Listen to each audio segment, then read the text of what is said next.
Hi dear students, welcome to my channel. আৰু আজি মই তোমালোকক শিকাম ক্লাছ 9 আৰু 10 ৰ বাবে এটা অতি প্ৰয়োজনীয় চেপ্টাৰ অণু আৰু পৰমাণু। গতিকে সম্পূৰ্ণ ভিডিঅটো চাই থাকিবা বুলি আশা কৰিলো। পৰমাণু কি? পৰমাণুক ইংৰাজীত কোৱা হয় এটম বুলি কোৱা হয় এটম। আৰু পৰমাণুৰ সূত্ৰটো এনেকুৱা হ'ব মৌলৰ স্বাধীনভাৱে বৰ্তি থাকিব পৰা আৰু তাৰ সকলোবোৰ ৰাসায়নিক ধৰ্ম ধৰি ৰাখিব পৰা ক্ষুদ্ৰতম কণাক পৰমাণু বুলি কোৱা হয়। অৰ্থাৎ যিকোনো পদাৰ্থ এটাৰ ক্ষুদ্ৰতম কণাটো হ'ল এটা পৰমাণু। ঠিক আছে, পৰমাণুক আমি পদাৰ্থৰ অতি ক্ষুদ্ৰতম কণা বুলি ক'ব পাৰোঁ, যদিও পৰমাণু তিনিটা কণিকাত বিভক্ত হৈ থাকে। অৰ্থাৎ পৰমাণু তিনিটা সৰু সৰু পাৰমাণৱিক কণা থাকে। এইকেইটা কি আছিল? এইকেইটা আছিল ইলেক্ট্ৰন, প্ৰটন আৰু নিউট্ৰন। এই তিনিটা আছিল অৱপাৰমাণৱিক কণা। আৰু সকলো পদাৰ্থৰে গঠনৰ প্ৰাথমিক গঢ় হৈছে পৰমাণু।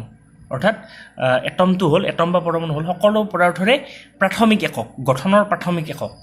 ঠিক আছে, এতিয়া আহিম আমি আৰু এটা কথা জানি লোৱা যে সকলোবোৰ ৰাসায়নিক ধৰ্ম মৌল এটাৰ সকলোবোৰ ৰাসায়নিক ধৰ্ম ধৰি ৰাখিব পৰা ক্ষুদ্ৰতম কণা হ'ল পৰমাণু। অৰ্থাৎ এটা মৌলৰ যিখিনি ৰাসায়নিক ধৰ্ম থাকে সেইখিনি ৰাসায়নিক ধৰ্ম পৰমাণুটোৰো থাকিব। এতিয়া আমি আহিছোঁ পৰমাণুৰ আকাৰলৈ। পৰমাণুবিলাক কেনেকুৱা আকাৰৰ হ'ব পাৰে, আমি খালী চকুৰে দেখা পাওঁ নে নেপাওঁ? এতিয়া চাবা পৰমাণুৰ আকাৰ, চাইজ অফ এটম। পৰমাণুৰ আকাৰটো ইমানেই সৰু যে আমি খালী চকুৰেতো দেখা নাপাওঁৱেই, তথাপিতো অতি শক্তিশালী অনুবীক্ষণ যন্ত্ৰৰ জৰিয়তে আমি দেখা পাব পাৰোঁ মাইক্ৰস্কোপৰ সহায়ত। পৰমাণুৰ আকাৰ পাৰমাণৱিক ব্যাসাৰ্ধ উলিয়াই পৰমাণুৰ আকাৰ বিবেচনা কৰা হয় আৰু পাৰমাণৱিক ব্যাসাৰ্ধ নেনোমিটাৰত প্ৰকাশ কৰা হয়।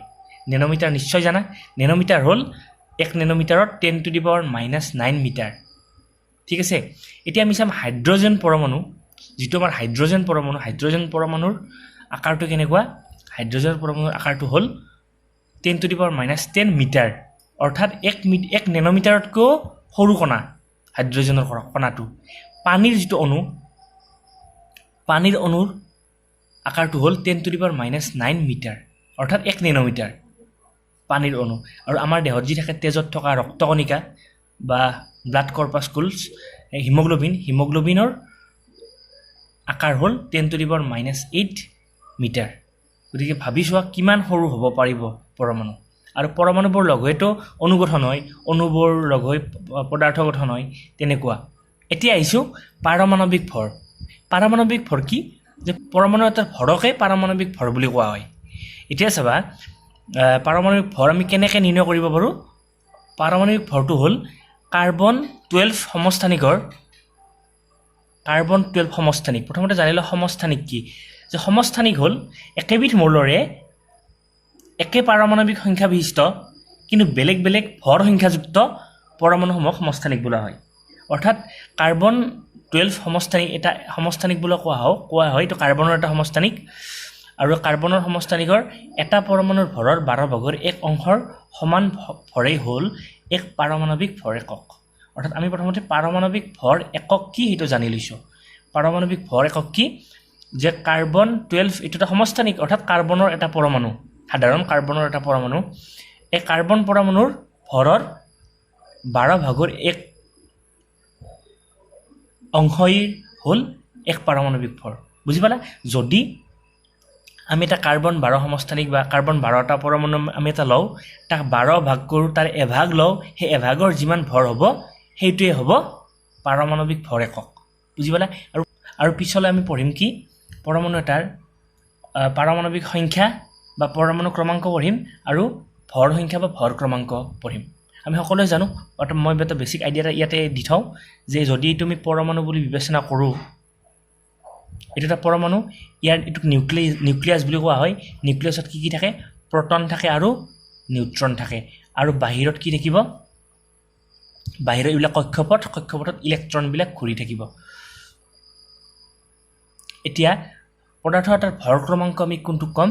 ভৰ ক্ৰমাংক বা ভৰ সংখ্যা হ'ল ইয়াৰ নিউক্লিয়াছৰ যোনটো ভৰ, প্ৰটন আৰু নিউট্ৰনৰ ভৰকে কোৱা হয় ভৰ ক্ৰমাংক বুলি। আৰু অকল প্ৰটনৰ ভৰক কোৱা হয় পাৰমাণৱিক সংখ্যা বা পৰমাণু ক্ৰমাংক বুলি কোৱা হয়। এইটো বাৰু পিছৰ ক্লাছত সম্পূৰ্ণকৈ আমি ডিটেইলছত আলোচনা কৰিম। এতিয়া চোৱা পৰমাণুবোৰ কিদৰে থাকে বেছিভাগ পৰমাণু স্বাধীনভাৱে থাকিব নোৱাৰে আমি জানো মানে ম্যাক্সিমাম পৰমাণু স্বাধীনভাৱে থাকিব নোৱাৰে কেৱল যিখিনি সম্ভ্ৰান্ত গেছ বা ইনাৰ্ট গেছ কোনবিলাক আছিল হিলিয়াম নিয়ন আৰ্গন ক্ৰিপ্টন জেনন ৰেডন এইবিলাক আছিল 1 2 3 4 5 6 এইকেইটা হ'ল সম্ভ্ৰান্ত গেছ এই সম্ভ্ৰান্ত গেছকেইটাৰ বাহিৰে বাকি ম্যাক্সিমাম পৰমাণুৱে স্বাধীনভাৱে থাকিব নোৱাৰে পৰমাণুবোৰে দুই প্ৰকাৰে থাকিব পাৰে এটা অণু হিচাপে থাকিব পাৰে আৰু আয়ন হিচাপে থাকিব পাৰে বুজি পালা এতিয়া আমি অণু কি আয়ন কি পৃথকে আলোচনা কৰি চাম এতিয়া আহিছে অণুলৈ অণু কি অণু হ'ল ইংলিছত কোৱা হয় মলিকিউল বুলি কোৱা হয় অণু হ'ল দুটা বা ততোধিক পৰমাণুৰ একটা গোট যদি এটা পৰমাণু দুটা পৰমাণু এই সৰু সৰু পৰমাণুবিলাক লগ হৈ কি গঠন হয় অণু গঠন হয় অণু হ'ল দুটা বা ততোধিক পৰমাণুৰ একটা গোট সাধাৰণ অৱস্থাত স্বাধীনভাৱে বৰ্তি থাকিব পাৰে অৰ্থাৎ অণুবোৰে নৰ্মেলি স্বাধীনভাৱে থাকিব পাৰে ই পদাৰ্থটোৰ সকলো ধৰ্ম দেখুৱায় অণু এটাই সেই পদাৰ্থটোৰ সকলোখিনি ধৰ্ম দেখুৱাব উদাহৰণস্বৰূপে H2O মানে হ'ল পানী আমি সকলোৱে জানো H2 এটা হ'ল পানীৰ অণু এই H2এ পানীৰ সকলোখিনি ধৰ্ম দেখুৱাব মৌল বা যৌগ এটাৰ স্বাধীন সত্ত্বত থকা যি ক্ষুদ্ৰতম কণাই মৌল বা যৌগটোৰ সকলোবোৰ ধৰ্ম প্ৰদৰ্শন কৰে তাকে অণু বোলে এটো মোস্ট ইম্পৰ্টেন্ট এটো অণুৰ সূত্ৰটো কি মৌল বা যৌগ এটাৰ অৰ্থাৎ এটো তোমালোকে জানিব লাগিব যে অণু মৌলৰো থাকিব যৌগৰো থাকিব সকলোবোৰ মৌলৰে অণু থাকিব আৰু যৌগৰো অণু থাকিব মৌল বা যৌগ এটাৰ স্বাধীন সত্ত্ব থকা যি ক্ষুদ্ৰতম কণাই মৌল বা যৌগটোৰ সকলোবোৰ ধৰ্ম প্ৰদৰ্শন কৰে তাকে অণু বোলে অণুবোৰে মৌল আৰু যৌগৰ সকলোবোৰ ধৰ্মবিলাক প্ৰদৰ্শন কৰিব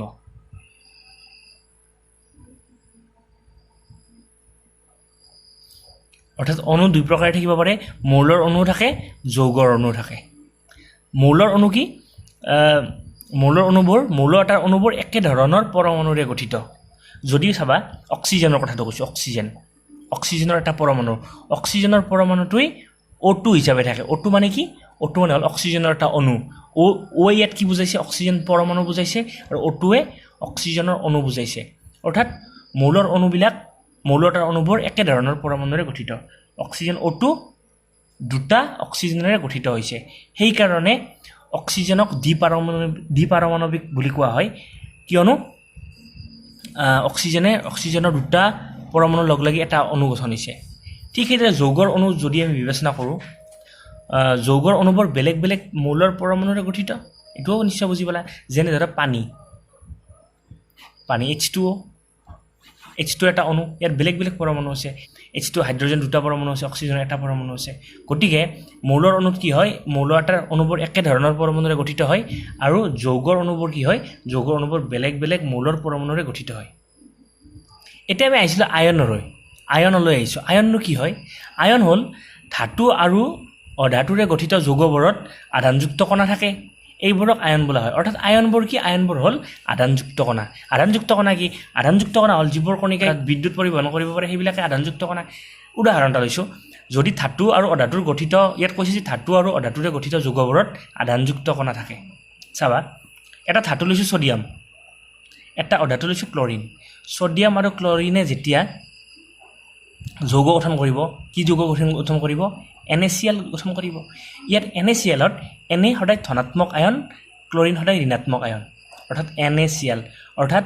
সোডিয়ামটো ধনাত্মকভাৱে আহিত হ'ব ক্লৰিনটো ঋণাত্মকভাৱে আহিত হ'ব সোডিয়ামটো ধনাত্মকভাৱে কেনেকৈ আহিত হয় সোডিয়াম অৰ্থাৎ যেটা সোডিয়ামৰ পৰমাণুটোৱে ইয়াৰ বাহিৰৰ কক্ষত থকা এটা ইলেক্ট্ৰন এৰি দিয়ে এটা ইলেক্ট্ৰন কাক দিব ক্লৰিনক দিব ক্লৰিনে কেনেকৈ গ্ৰহণ কৰিব এইটো ইলেক্ট্ৰন ক্লৰিনৰ যোজক কক্ষত ইতিমধ্যে 7টা ইলেক্ট্ৰন আছে টোটেল গতিকে 8টা হ'বলৈ মাত্ৰ ইয়াক এটা লাগে প্ৰয়োজন গতিকে এই সোডিয়ামে এৰি দিয়া ইলেক্ট্ৰনটো ক্লৰিনে গ্ৰহণ কৰি দুয়োটাই সুস্থিৰ সজ্জা লাভ কৰি যৌগ গঠন কৰিব অৰ্থাৎ NaCl আমি যি খোৱা নিমখ পাওঁ সোডিয়াম ক্লৰাইড হ'ব এটা যৌগ গঠন হ'ব এই যৌগটোত কি গঠন হৈছে আয়ন গঠন হৈছে গতিকে ধাতু আৰু অধাতুৰে গঠিত যৌগবোৰত আধানযুক্ত কণা থাকে এইবিলাকৰ আধানযুক্ত কণা এইবোৰক আয়ন বুলি কোৱা হয় আয়ন দুই প্ৰকাৰৰ আমি জানো ইতিমধ্যে পাইছোৱে আয়ন দুই প্ৰকাৰৰ এটা হ'ল ঋণাত্মক আয়ন এটা হ'ল ধনাত্মক আয়ন এটা হ'ল ঋণাত্মক আয়নক আমি এনায়ন বুলি কওঁ আৰু ধনাত্মক আয়নক কেটায়ন বুলি কওঁ তলত মানে চিত্ৰটা লিখিছোঁ অৱশ্যে NaCl ছডিয়াম ক্লৰাইড এটা Na প্লাছ আৰু Cl মাইনাছ এই দুটা আয়নেৰে NaCl গঠিত হয় ষ্টুডেণ্টছ মই ভাবোঁ আজিৰ ভিডিঅ'টোৰ পৰা তোমালোকে উপকৃত হ'ব পাৰিলা আৰু মই নেক্সট ভিডিঅ'টোতো এনেকুৱা ধৰণৰে কেমিষ্ট্ৰিৰ কিছুমান তথ্য দিবলৈ চেষ্টা কৰিম ধন্যবাদ